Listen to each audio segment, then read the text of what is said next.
Hi everyone, welcome back to my YouTube channel. Today I'll be speaking about a topic that is actually crucial to the sustainability of SMEs, and that is exactly how SMEs can actually think like a risk manager when managing their worst case scenarios. What is a worst case scenario? Worst case scenarios are actually extreme events that have the potential to actually affect the continuity of the business. In risk management, we call this event with low frequency and higher severity. What does this actually mean in practice?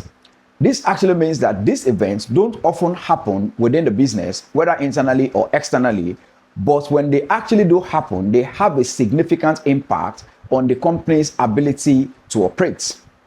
What are examples of this kind of events? Some organizations actually rely heavily on just one supplier for the purpose of their raw materials. If for reasons that is unexpected, this supplier is unable to deliver to them raw materials for the business, that can affect the continuity of that business if there are no backup plan or an alternative supplier that can add value to the company. Another key example that is external is COVID-19 that happened recently. During this period of time, a lot of SMEs actually struggled in order to run their business. This is because SMEs do not have the same level of resilience and planning that larger organizations actually have in order to prepare for such an event. Another key example we can look at is key man risk. Some organizations rely heavily on just one individual for the purpose of making decisions for the business.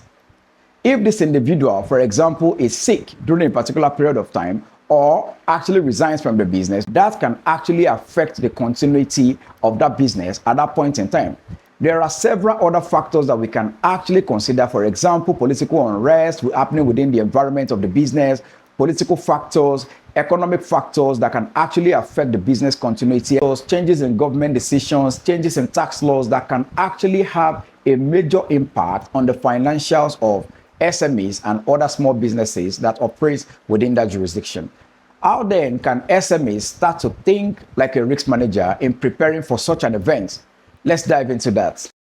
Let us start by looking into what larger organizations do in order to manage their worst case scenario.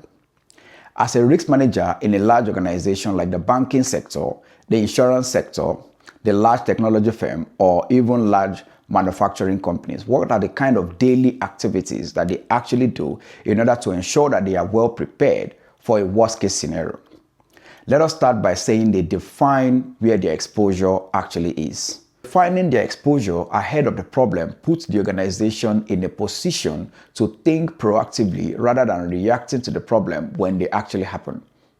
That mindset shift is what actually separates an organization that is well prepared for a worst case scenario from an organization that is actually reacting to those scenarios.